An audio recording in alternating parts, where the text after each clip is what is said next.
Hello student, आपका एक बार फिर से स्वागत है मेरे इस यूट्यूब चैनल कैमनर पे। और मैं हूं ईशांत। ये वीडियो क्लास 10th का केमिकल रिएक्शन एंड इक्वेशन का पार्ट सेकंड वीडियो है। पार्ट 1 वीडियो यानी कि फर्स्ट वीडियो अगर आपको देखना है तो उसका लिंक आपको डिस्क्रिप्शन में मिल जाएगा। आप वहां जाके फर्स्ट पार्ट 1 वीडियो देख सकते हैं। उसके बाद आप सेकेंड वीडियो को देख सकते हैं अगर आपने पार्ट 1 वीडियो नहीं देखा है तो। हमारे इस चैनल पे आपको केमिस्ट्री, फिजिक्स और इंग्लिश से क्लास 9 से लेके 12 तक की और IIT-जी की वीडियोस मिलेंगी, जिससे जो कि आपको पढ़ने में बहुत ज़्यादा मदद करेंगे। तो आइए आज हम स्टार्ट करते हैं सेकंड पार्ट हमारे क्लास 10 का। वीडियो में हम लोग जाने थे कि प्रोडक्ट क्या होता है, रिएक्टेंट क्या होता है, फिजिकल चेंज क्या होता है, केमिकल चेंज क्या होता है।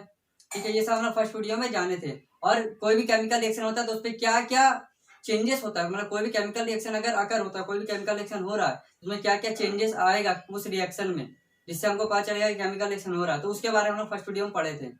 ठीक है, अब इसको स्टार्ट करते हैं हम लोग। तो आज तेरा हम लोग का फर्स्ट टॉपिक है वो है केमिकल इक्वेशन।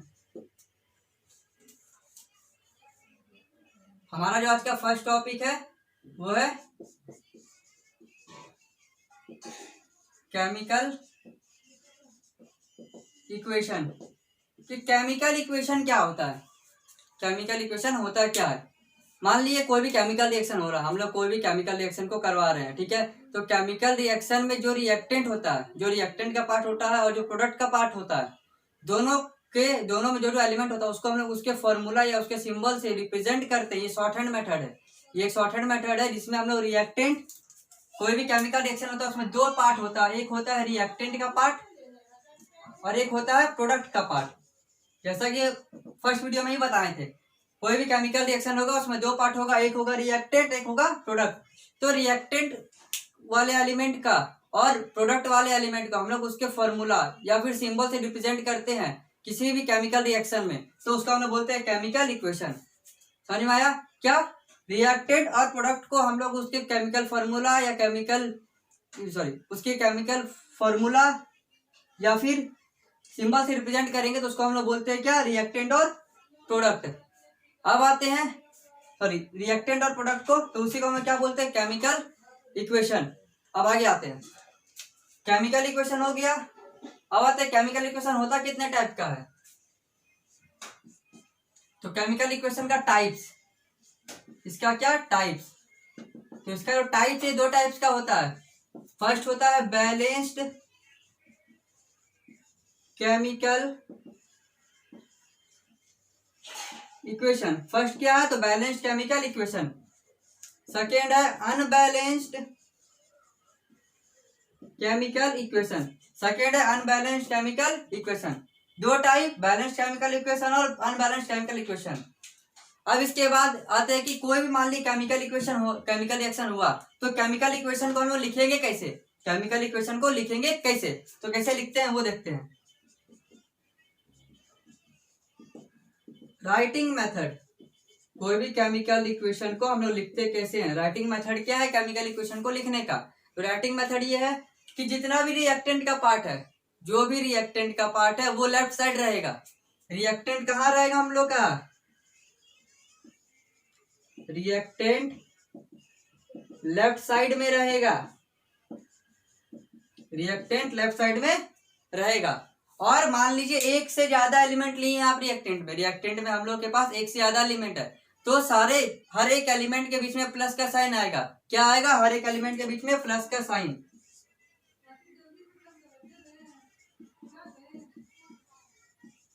सभी रिएक्टेंट के बीच में प्लस का साइन आएगा।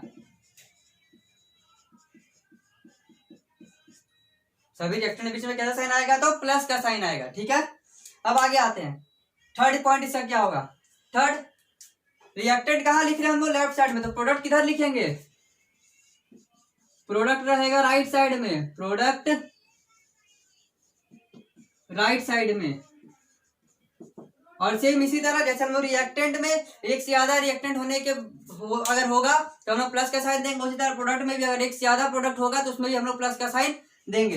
ये तो हम लोग का तीन मेथड की किसी भी केमिकल रिएक्शन, केमिकल इक्वेशन को लिखते कैसे हैं? बैलेंस्ड केमिकल इक्वेशन और अनबैलेंस्ड केमिकल इक्वेशन। इसको डिफाइन कर लेते हैं। पहला क्या डिफाइन कर रहे हैं हम लोग, balanced chemical equation, balanced chemical equation को डिफाइन कर रहे हैं। तो क्या होता है balanced chemical equation? Balanced chemical equation वो इक्वेशन होता है जिसमें रिएक्टेंट और प्रोडक्ट दोनों साइड में कोई जो एलिमेंट लिए हैं उसका नंबर ऑफ एटम्स इक्वल होना चाहिए। मतलब क्या, कोई भी केमिकल रिएक्शन हो रहा है तो हम लोग जो केमिकल इक्वेशन लिखे हैं उसमें रिएक्टेंट का साइड, रिएक्टेंट हम लोग का रिएक्टेंट और प्रोडक्ट, रिएक्टेंट में जितना नंबर ऑफ एटम होगा किसी भी एलिमेंट का उतना ही इक्वल नंबर ऑफ एटम होना चाहिए प्रोडक्ट में उसी एलिमेंट का, जिसको हम लोग बोलते हैं बैलेंस्ड केमिकल इक्वेशन।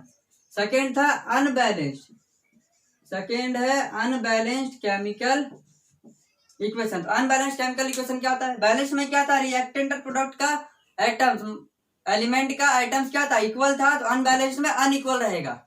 अन से समझ में आ रहा है, यानी बैलेंस में तो बैलेंस हो गया, अन मतलब क्या, नहीं रहेगा। ठीक है, यानी कि अनबैलेंस में क्या होगा, एटम्स जो है एलिमेंट का वो इक्वल नहीं रहेगा। ठीक है, अब एक टॉपिक आता है कि बैलेंसिंग ऑफ केमिकल इक्वेशन। क्या टॉपिक आता है हम लोग का, इसके बाद जो टॉपिक आएगा वो क्या आएगा, बैलेंसिंग ऑफ केमिकल इक्वेशन। तो उसको देखते हैं अब।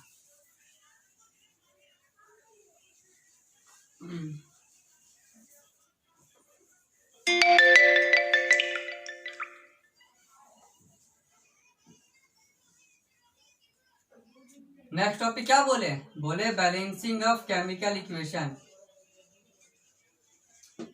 Balancing of chemical equation. तो बैलेंसिंग ऑफ केमिकल इक्वेशन क्या होता है, यानी किसी भी केमिकल इक्वेशन को बैलेंस करना पड़ेगा, बैलेंस नहीं रहता है, बहुत सारा रिएक्शन बैलेंस रहता है, बहुत सारा रिएक्शन नहीं भी बैलेंस रहता है। तो बैलेंसिंग ऑफ केमिकल इक्वेशन, तो बैलेंसिंग ऑफ केमिकल इक्वेशन से हमारा मतलब ये है कि रिएक्टेंट और प्रोडक्ट में जो एलिमेंट दिया गया है उसके नंबर ऑफ एटम्स को हमें इक्वल करना पड़ेगा। क्या करना पड़ेगा, इक्वल, यानी दोनों साइड रिएक्टेंट और प्रोडक्ट दोनों में हम लोग को जो रिएक्टेंट में एलिमेंट है, जो प्रोडक्ट में एलिमेंट, दोनों में जो एलिमेंट है उसका एटम्स का नंबर हम लोग को इक्वल करना पड़ेगा। इसी को हम लोग बोलते हैं balancing of chemical equation.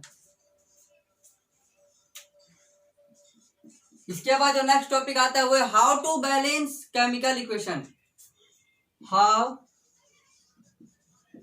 To balance chemical equation. किसी भी केमिकल इक्वेशन को हम लोग कैसे बैलेंस करते हैं।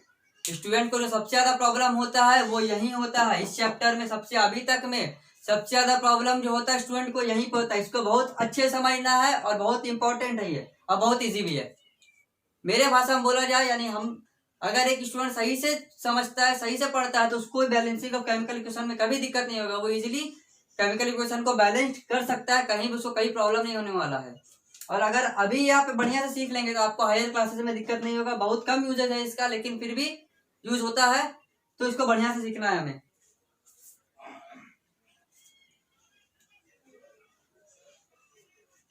तो कैसे सीखेंगे हम लोग इसको, तो स्टेप बाय स्टेप सीखेंगे। डायरेक्ट सीखने से क्या होता है ना कि स्टूडेंट कंफ्यूज होते हैं, आप लोग कंफ्यूज होइएगा।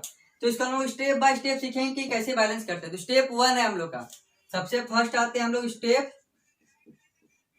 1 में। स्टेप 1 में क्या है, आपको जो भी क्वेश्चन मिला है, कोई भी क्वेश्चन बैलेंस करने के लिए मिला है, ठीक है, तो उसको क्या करना है, आपको उसके वर्ड के फॉर्म में लिखना है। जैसे एक एग्जांपल लेके आप लोग को समझाते हैं।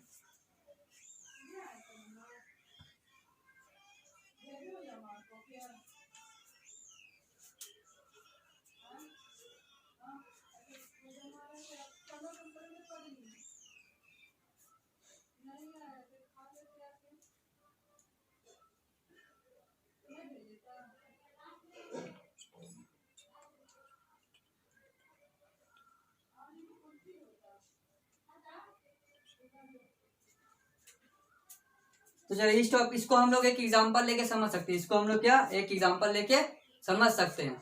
तो कैसे, मान लीजिए एक एग्जांपल लेते हैं, एग्जांपल लेके समझेंगे तो इजी होगा समझने में। क्वेश्चन हम लोग का, steam is passed through, steam is passed through the iron, passed through iron and form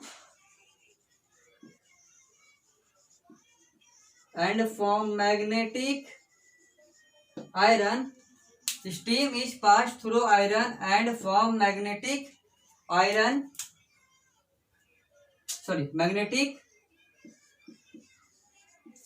oxide of iron. Magnetic oxide of iron का फॉर्मूला होता है Fe3O4। तो अब इसको स्टेप बाय स्टेप समझते हैं, ठीक है। तो फर्स्ट क्या था हम लोग का, फर्स्ट स्टेप ये है, स्टेप 1 कि जो भी क्वेश्चन दिया उसमें पहले ये देखिए क्या क्या आपको दिया, क्या क्या आपको रिएक्ट करवाना है, क्या क्या रिएक्ट करेगा। स्टीम का मतलब हो गया क्या, वाटर रिएक्ट करेगा किससे, आयरन के साथ। आयरन का सिंबल क्या होता है, तो सिंबल पहले हम लोग इसको वर्ड के फॉर्म में लिखते, तो स्टेप 1 में वर्ड के फॉर्म में, तो आयरन रिएक्ट किया स्टीम के साथ, क्या बनाया, magnetic oxide of iron, oxide of iron बना हम लोगों का। सेकेंड स्टेप क्या आता है, स्टेप 2 है। अब इसको जो हम लोग वर्ड में लिखे हैं, अब इसको इसके सिंबल में लिखना है। आयरन का सिंबल होता है हम लोगों का Fe, आयरन का सिंबल Fe, स्टीम का सिंबल H2O, और आयरन ऑक्साइड का भी बताएं Fe3O4। आते हैं स्टेप 3 में। स्टेप 3 क्या होगा हम लोगों का, तो स्टेप 3 में सबसे पहले हम लोग यहाँ लिखेंगे एलिमेंट्स, यहाँ पे number of atoms on left hand side, और यहाँ पे number of atoms on right hand side. अच्छा यहाँ पे H2 भी होगा, ठीक है, हाइड्रोजन गैस भी निकलेगा बाहर। एलिमेंट्स, तो एलिमेंट्स क्या क्या हम लोग लिए हैं, यहाँ पे एलिमेंट्स लिए हैं, Fe लिए हैं, ऑक्सीजन लिए हैं, हाइड्रोजन लिए हैं। लेफ्ट हैंड साइड में कितना एटम है Fe का, तो 1, ऑक्सीजन का 1, हाइड्रोजन का 2, उसी तरह Fe का RHS में कितना है, तो 3, ऑक्सीजन का 4, हाइड्रोजन का 2। तो अब स्टेप 3 हो गया। स्टेप 3 में क्या किया, एलिमेंट लिखे, नंबर ऑफ एटम जो RHS में कितना कितना था वो लिखे, RHS में कोई क्या क्या नंबर ऑफ एटम्स था एलिमेंट्स का वो लिखे। अब नंबर 4 पे आते हैं। 4 में क्या करना है, तो 3 में हम लोग को देखना है कि कौन सा एलिमेंट का आइटम सबसे ज्यादा बड़ा है। 3 में हम लोग क्या देखना है कि कौन सा एलिमेंट का आइटम सबसे ज्यादा बड़ा है, तो सबसे बड़ा कौन सा है, ऑक्सीजन का 4 है। तो हम लोग स्टेप 4 में सबसे पहले ऑक्सीजन को बैलेंस करेंगे, तो Fe प्लस H2O, और यहाँ हो जाएगा Fe3O4 प्लस H2। ऑक्सीजन देखिए राइट साइड में तो 4 है ना, हम लोग लेफ्ट साइड में हम लोग को 4 करना, तो लेफ्ट में यहाँ पे 4 लिख दीजिए आगे में, तो ऑक्सीजन 4 हो गया। अब उसके बाद कौन सा है बड़ा, तो आयरन है 3, तो अब आयरन को बैलेंस करेंगे हम लोग, Fe plus 4 H2O, Fe3O4 plus H2।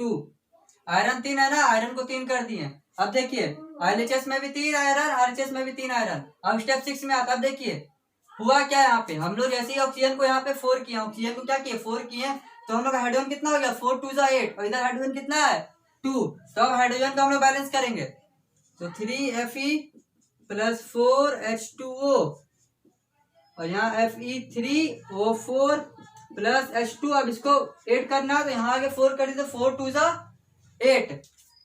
अब स्टेप 7 में करेंगे हम लोग चेक कि जो भी हम लोग बैलेंस किए वो सही है कि नहीं। तो यहाँ पहले लिखेंगे एलिमेंट, जो 3 एलिमेंट लिए दिया गया है, आयरन में आयरन है, हाइड्रोजन है और ऑक्सीजन है, तीनों एलिमेंट लिख लिए।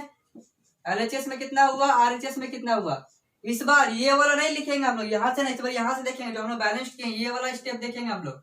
आयरन 3, इधर भी आयरन 3, ऑक्सीजन इधर 4, 4 1 जा 4, इधर भी ऑक्सीजन 4, हाइड्रोजन 4 2 8, और हाइड्रोजन 4 2 दोनों साइड LHS और RHS में आपको इक्वल नंबर ऑफ एटम्स मिल गया हर एक एलिमेंट का। मतलब क्या, हम लोग का इक्वेशन बैलेंस हो गया। इससे हम लोग क्या पता चल रहा है कि हम लोग का इक्वेशन क्या हो गया, बैलेंस हो गया। ठीक है, तो आज के वीडियो में यहीं तक।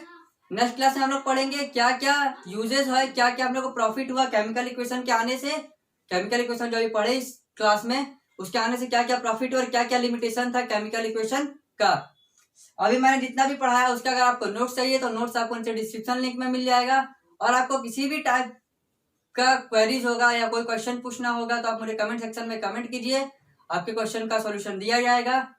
और नीचे मेरा व्हाट्सएप नंबर भी दिया हुआ है तो आप उसमें भी क्वेरी कर सकते हैं मैसेज करके व्हाट्सएप पे। और क्लास 9 से लेके 12 तक का आपको सारे क्लास का वीडियो मेरे इस चैनल पे अवेलेबल है। आप आइए देखिए, बहुत ही इजी वे में केमिस्ट्री, फिजिक्स और इंग्लिश को सीखिए और इंटरटेन कीजिए पढ़ाई को बहुत अच्छे से। कोई प्रेशर लेके नहीं पढ़ना, पूरा इजी वे में अपने ही लैंग्वेज में पढ़ना है, और जो कि आपको मेरे चैनल पे बहुत अच्छे से मिलेगा। तो बहुत बहुत शुक्रिया, आप मिलते हैं हम लोग नेक्स्ट क्लास में।